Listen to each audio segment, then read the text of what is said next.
আমি লিখেছি, আমি খেয়েছি, আমি পড়েছি, আমি মেরেছি, আমি দিয়েছি। এই টাইপের বাক্যগুলোকে খুব সহজে আমরা ছোট একটা স্ট্রাকচার অনুসরণ করে ইংরেজিতে বলতে পারি। স্ট্রাকচারটা হবে আই হ্যাভ এর পর শুধু মূল শব্দটা বসিয়ে দেবেন, অর্থাৎ মূল শব্দটার পাস্ট পার্টিসিপল ফর্মটা বসিয়ে দিবেন। এখন আমি যদি বলি আমি মেরেছি, তাহলে বলবো আই হ্যাভ কিলড। আমার কথা ছিল আই হ্যাভ এর পর মূল শব্দটার পাস্ট পার্টিসিপল ফর্ম বসিয়ে দিব। দেখুন এখানে মূল শব্দ কি? মারা। মারার ইংরেজি হচ্ছে কিল। কিলের পাস্ট পার্টিসিপল ফর্ম হচ্ছে কিলড, এই জন্য আমি বসিয়েছি আই হ্যাভ কিলড। তো আমি যদি বলি আমি লিখেছি, তাহলে বলবো আই হ্যাভ রিটেন। দেখুন আমার কথা ছিল কি, মূল শব্দের আই হ্যাভ এর পর মূল শব্দের পাস্ট পার্টিসিপল ফর্ম বসাবো। তো এখানে মূল শব্দটা কি? আমি লিখেছি, তো লেখা হচ্ছে মূল শব্দ। লেখার ইংরেজি হচ্ছে রাইট। রাইট অর্থ লেখা।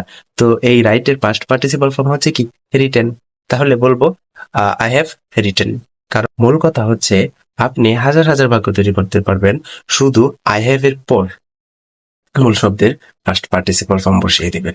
তো এখন আপনার উচিত হচ্ছে কিছু ভার্বের পাস্ট পার্টিসিপল ফর্ম শিখে রাখা। যদি আপনি যত বেশি ভার্বের পাস্ট পার্টিসিপল ফর্ম শিখে রাখতে পারবেন, তত বেশি আপনি বাক্য তৈরি করতে পারবেন। তবে একটা কথা মনে রাখবেন, আপনি যদি স্পোকেন ইংলিশে দক্ষ হতে চান, তাহলে মনে রাখবেন বেশি পরিমাণে ভার্ব শিখবেন, বেশি পরিমাণে ভার্বের অর্থ শিখবেন।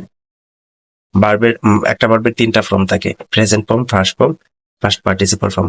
এই ৩টা ফর্মেই শিখে রাখবেন, তাহলে স্পোকেন ইংলিশে দক্ষ হতে পারবেন।